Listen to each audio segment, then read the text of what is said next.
Okay, let's unpack this. For years, the name Jeffrey Epstein has conjured up, all these images of deep secrecy, illicit connections, powerful people who seem to operate completely above the law. Hmm. We've heard the rumors, we've heard the allegations, the denials.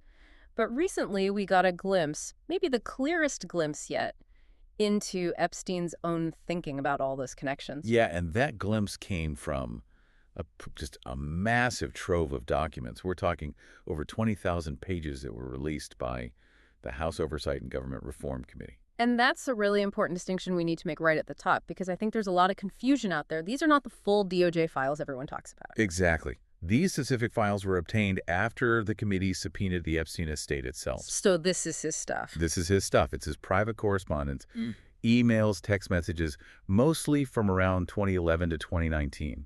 It's essentially his digital locker in the years leading up to his final arrest and his death. So what we're seeing is his internal political calculations, his grudges, his attempts to manipulate public opinion. Precisely. And that's the framework you, as the listener, have to use here. This is not a court finding facts. This is the private claims, the opinions, the boasts, and the, deeply manipulative communications of a convicted sex offender. So if Epstein says he has dirt on someone, that's just a claim. It is just a claim from a deeply unreliable narrator who is trying to build leverage or control a narrative.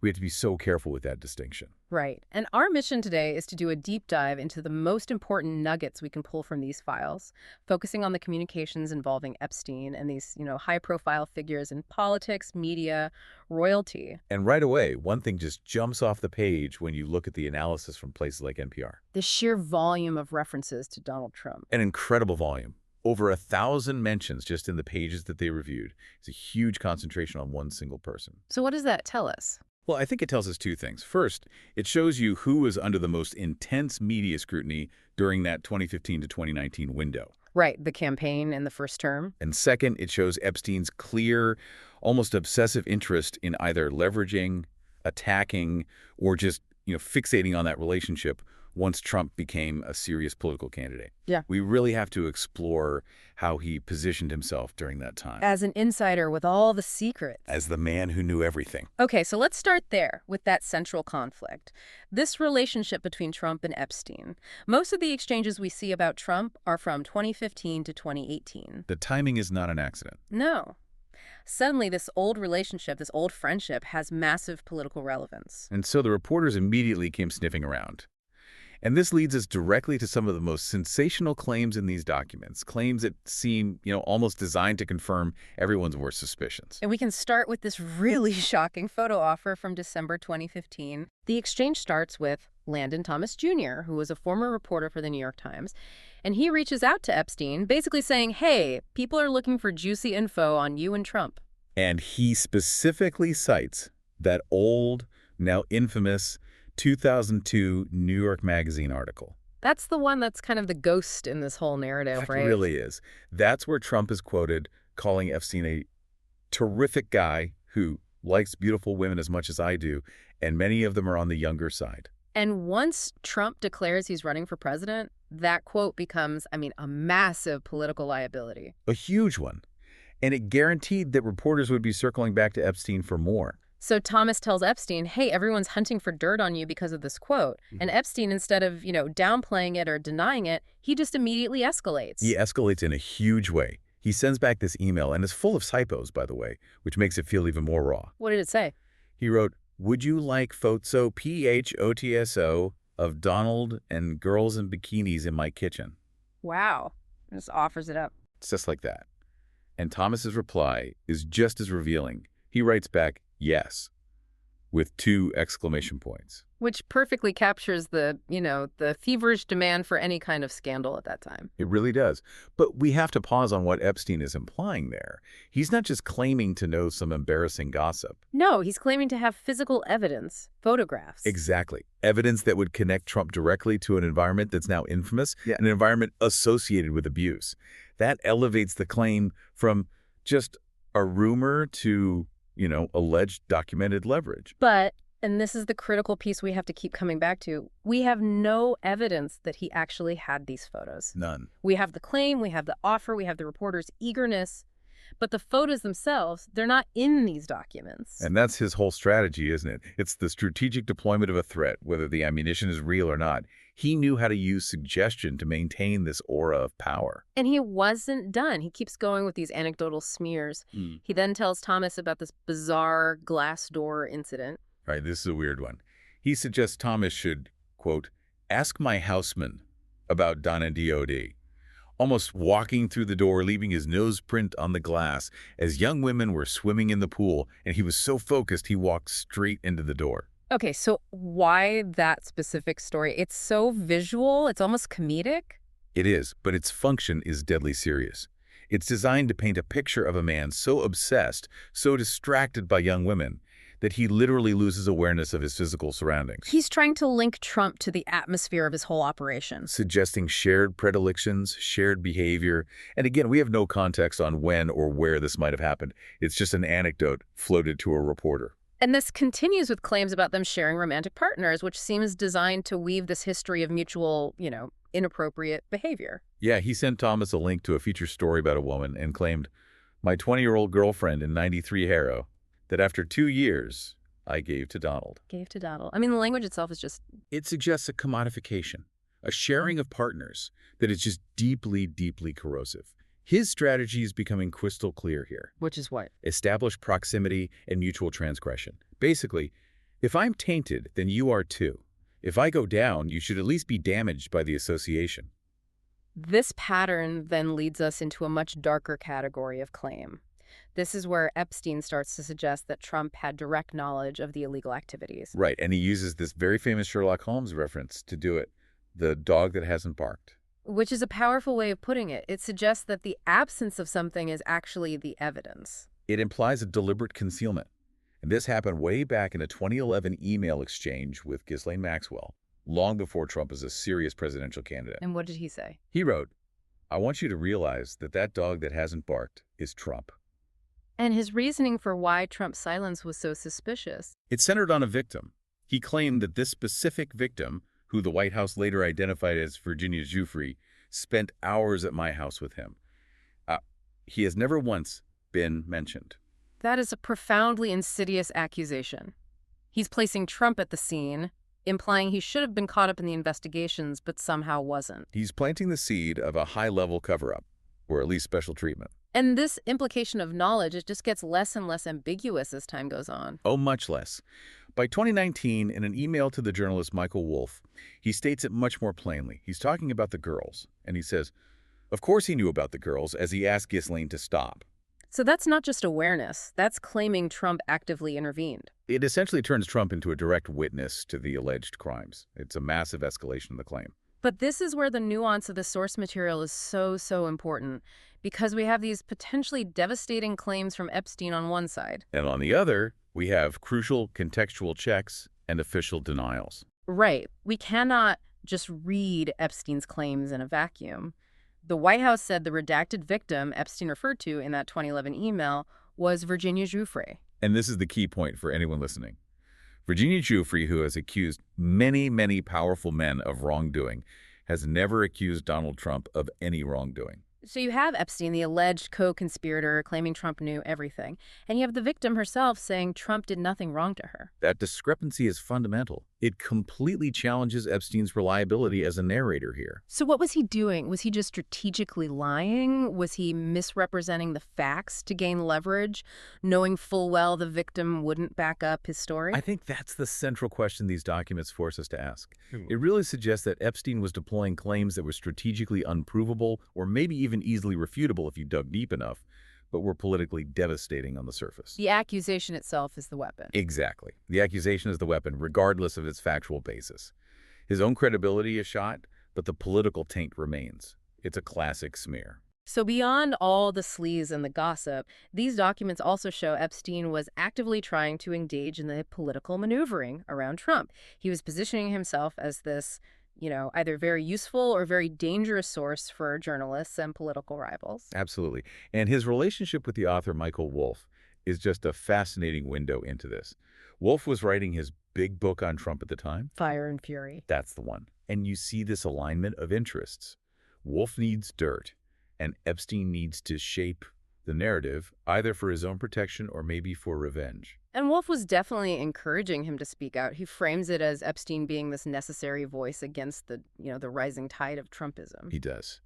Early on, this is February 2016, he tells Epstein that Hillary Clinton's campaign and other reporters are digging deeply on the Trump relationship.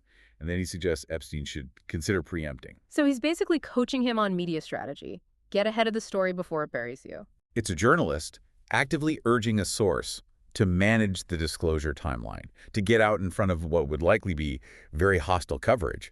But that encouragement, it becomes something much more later in the year. It becomes outright political advocacy. Completely. And it shows you just how high the stakes were. This is the October 2016 exchange right after the Access Hollywood tapes dropped. A huge moment in that campaign. A massive moment.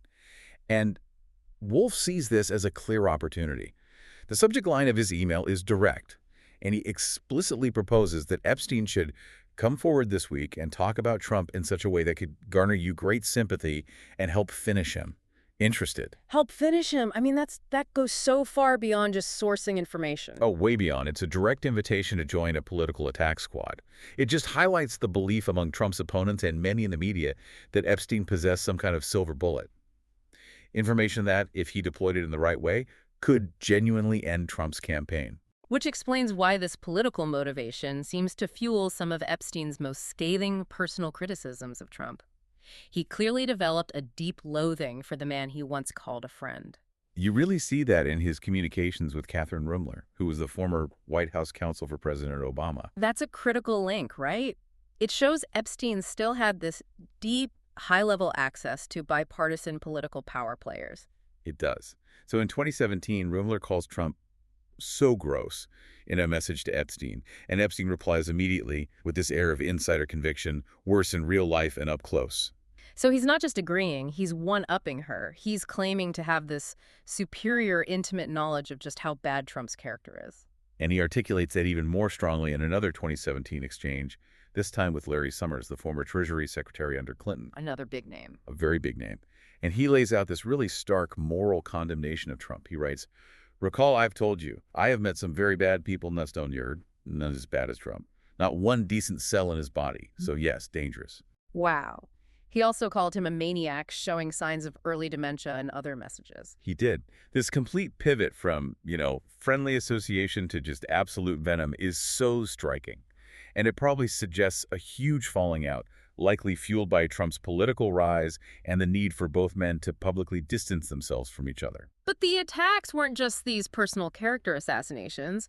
They moved into what Epstein clearly thought was his real leverage: financial dirt, business fraud. Yes. And this becomes especially clear after Michael Cohen, Trump's former fixer, pleads guilty. That's when Epstein seems to be trying to signal, hey, I have the real stuff, not just gossip. Exactly. He writes to Rumler, "You see, I know how dirty Donald is, and my guess is that non-lawyers, nitty biz people have no idea what it means to have your fixer flip." He's signaling that the real scandal is financial, and it's hidden from everyone except the kind of New York business elite that he moved in. And did he get specific? What was the financial criticism he was leveling at Trump's business model? He did. And this is where it moves beyond gossip into something much more technical, something approaching alleged accounting fraud. Oh, okay. In a 2019 email to Wolf, he criticizes the whole methodology of Trump's financial statements. He claims Trump lists the gross receipts of his clubs. Mm-hmm. He uses Doral as an example, a property that was allegedly losing money. So he's listing all the money coming in, not the profit. Exactly. He's listing the gross revenue as his income, not his net personal revenue after expenses. He also claimed Trump gets huge fees just for slapping his name on developments. He called the whole practice amazing, implying this level of creative accounting that only a true insider could appreciate. So this is a crucial point. It shows Epstein believed his real power wasn't in some unverified photos, but in verifiable financial knowledge that could actually trigger investigations or completely collapse Trump's business legitimacy. Absolutely. He was positioning himself as the key witness to the inner mechanics of Trump's finances. And all of this narrative construction, all of this positioning, it all builds toward this one singular, striking declaration of power he makes in late 2018. The famous text message. The one that really just encapsulates his entire strategy of perceived leverage. In December of 2018, some unknown person texts Epstein, and suggests that the investigations that were going on, presumably into Epstein himself, were really just trying to take down Trump. And Epstein's reply, 6 months before his own arrest, is just chillingly confident. It really is. He writes back, yes, the Osks. Mm. It's wild. Because I am the one able to take him down. I am the one able to take him down. It's the ultimate statement of self-importance. It's him claiming he holds a political kill switch over sitting president of the United States. But the profound irony, as we've been discussing, is that these documents prove he claimed to have that power, but they don't contain the actual evidence itself. And just quickly, before we move on, there's that one small but very telling detail about the Mar-a-Lago membership. Yes. Trump has often claimed that he was the one who cut ties with Epstein, that he stripped him of his membership for being a creep. Right, and Epstein directly contradicted that story. He was trying to suggest Trump was being disingenuous. He wrote to Wolf, Trump said he asked me to resign, never a member ever. It's such a petty detail in the grand scheme of things. It is, but it perfectly reflects the larger narrative war that was going on. Yeah. You have these two former associates, both of them completely discredited in their own ways, actively contradicting each other to try and control their own histories and their public images. Okay, so we've focused heavily on Trump, and that's because of the sheer volume of references. But these files also give us some really crucial insight into Epstein's communications about Bill Clinton and Prince Andrew. And this section is so vital because it reveals the different strategic calculations Epstein was making. You see who he protected and who he was, let's say, a little more flippant about. And the contrast is really fascinating, isn't it? Because while he's trashing Trump to anyone who will listen, he adopts this surprisingly consistent, almost defensive posture when it comes to Bill Clinton. A very defensive posture, particularly around the most damaging allegations, the ones connected to his private island. Right. Epstein consistently and forcefully denied that Clinton had ever been to Little St. James, the island where so much of the abuse took place. Why would he be so protective there? Well, it could just be simple legal self-preservation. I mean, think about it. If a former president of the United States were definitively tied to the activities on that island, the resulting investigation would have been exponentially larger, exponentially more dangerous for Epstein himself. So defending Clinton was really an act of defending himself. It could be seen as a kind of legal hygiene, yeah. Keeping the investigation focused away from the absolute highest strata of political power. And he was very forceful about it. He wrote to Landon Thomas Jr. in 2015 that a victim's claim about a dinner with Clinton on the island was completely made up. And his quote was, Clinton was never, ever there. Never. That's a categorical denial. Yeah. It's a totally different tone from the strategic ambiguity and the innuendo he used when he was talking about Trump. He even told Michael Wolff he had a former girlfriend who could refute claims about Clinton and the former Israeli Prime Minister Ehud Barak being on the island. He was actively trying to construct a counter-narrative to defend Clinton. And we also see that his connections to Clinton's orbit were still current, which suggests his high-level networking was just ongoing, even after his 2008 conviction. He mentions that an immunologist, Boris Nikolic, who worked for Bill Gates, had recently met with Clinton. Yeah, the networking never stopped, which indicates that, powerful people, or at least people adjacent to power, were still in his professional circle. Okay, so now let's pivot to Prince Andrew. In the emails, he's identified as the Duke. Andrew Mountbatten Windsor, yes. And unlike with Clinton, where Epstein is playing defense, the emails show Andrew was actively engaged in crisis management with Epstein. And this goes all the way back to 2011. It's a completely different dynamic. It feels almost like a client relationship. Andrew is relying on Epstein for immediate legal and PR advice after the Mail on Sunday newspaper comes asking for a comment about Virginia Giuffre's claims. And Andrew is clearly in a state of total panic. His reply to Epstein is just desperate and it's demanding. He says, please make sure that every statement or legal letter states clearly that I am not involved and that I knew and know nothing about any of these allegations. I can't take any more of this my end. It's just a profound look at a royal who's caught in a massive scandal, and he's turning for help to the very person at the center of that scandal. Incredible. And Epstein's own reaction to that press inquiry, which he then forwarded to Andrew, is just breathtakingly cynical. What did he say? He wrote, I'm not sure how to respond. The only person she didn't have sex with was Elvis. That flippancy, it just shows his complete and utter detachment from the human cost of any of these allegations. It reinforces his view of the world as just a game of influence and media manipulation. And he wasn't just flippant. He was actively trying to discredit Giuffre. He suggested to a publicist back in 2011 that she could easily be proven to be a liar, and that Buckingham Palace would love it if someone investigated her. So he's directly attempting to use his network to destroy a victim's credibility. It's a strategy we see continue. Right, because we see the PR strategy laid out even more clearly in a 2015 exchange with that same reporter, Landon Thomas Jr. Yes, Thomas advises Epstein, I think the big issue is separating yourself from Andrew. But then he suggests how Andrew's specific situation could be sort of downplayed. How so? He suggests framing it this way. Andrew had consensual sex with. Redacted. Yeah. And redacted worked for you. The rest is atmospherics. Okay, wait, let's unpack that. That is a media strategy in real time.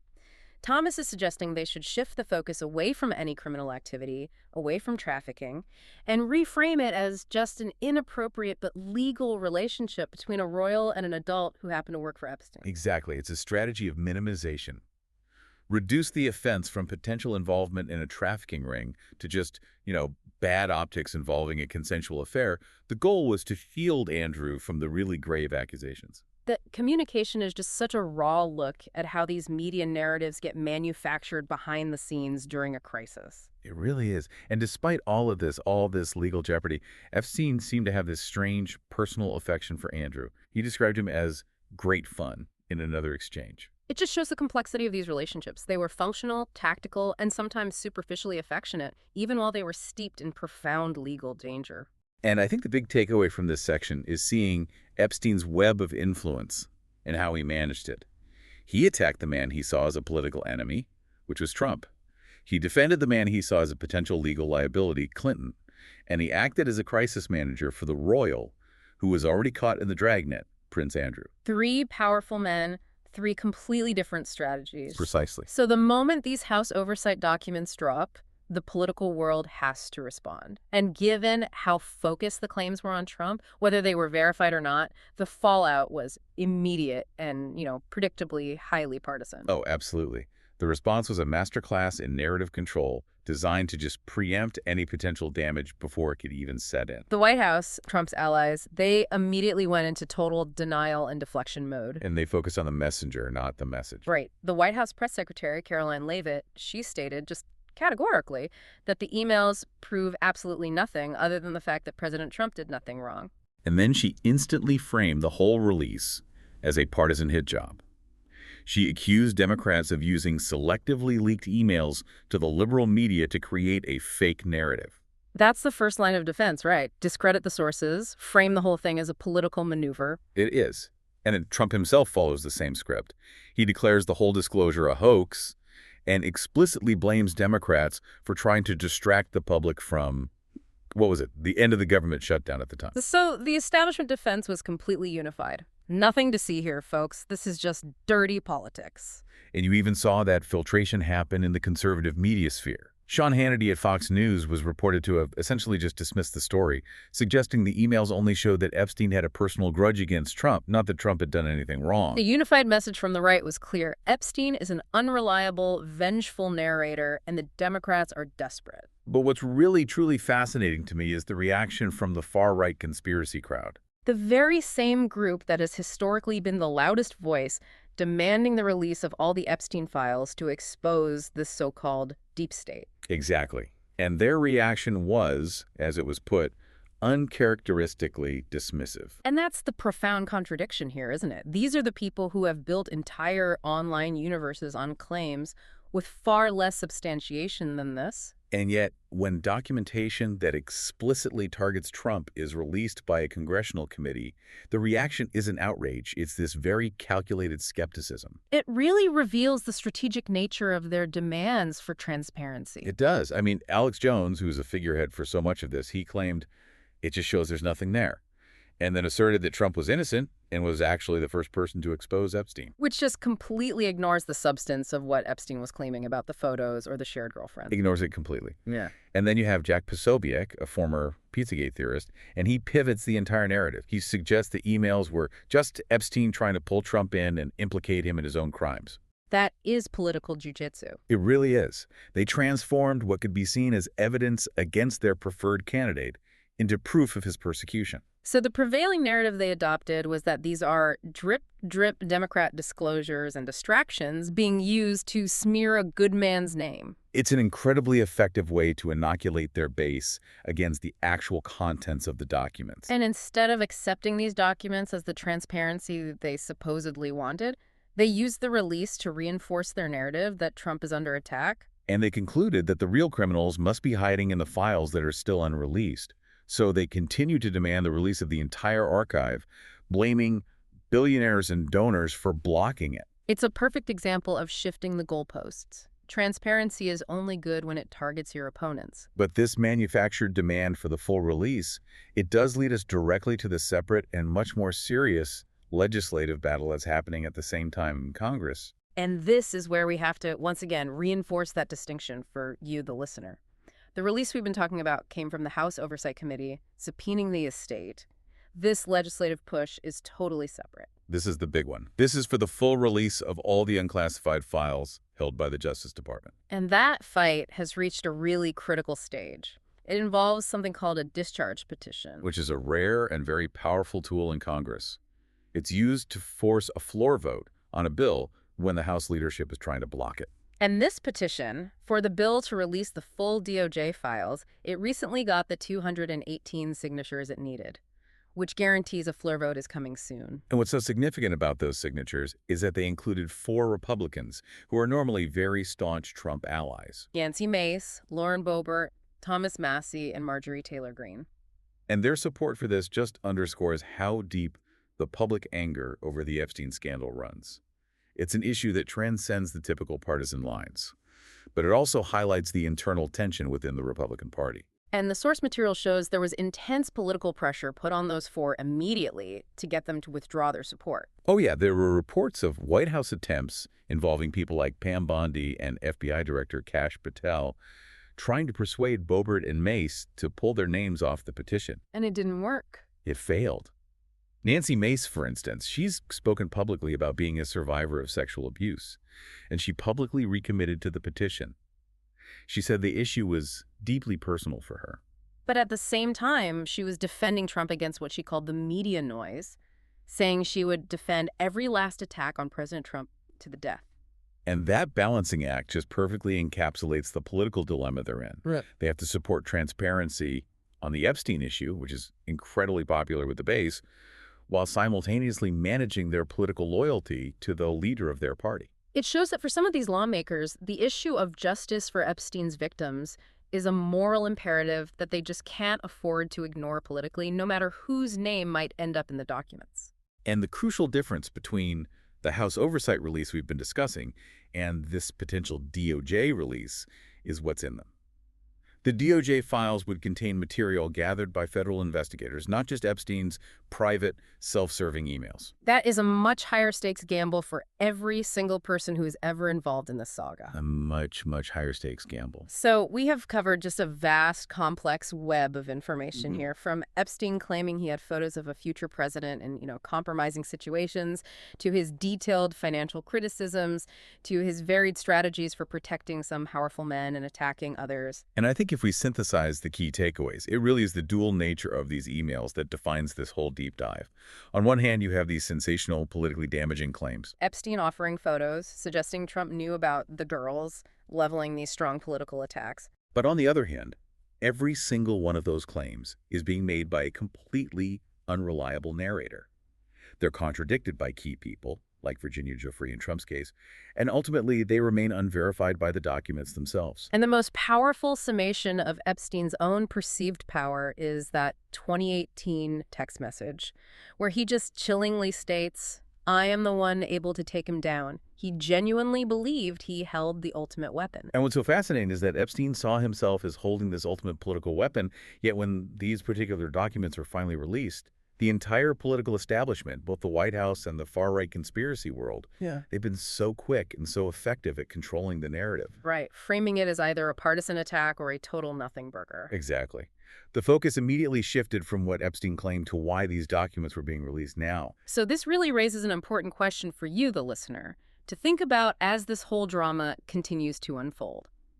The documents we've talked about today from the House Oversight Committee, they're only a fraction of the total records the Justice Department holds. And that legislative push for the full DOJ archive is about to come to a head. So, considering the intense political pressure, The split reaction we've seen, from the White House calling it a hoax to the far right using it to demand more transparency, what impact will the impending congressional vote to release the entire DOJ archive have on the public narrative, regardless of what information it ultimately contains? Because the discussion so far has really been about Jeffrey Epstein's self-serving and tactical claims.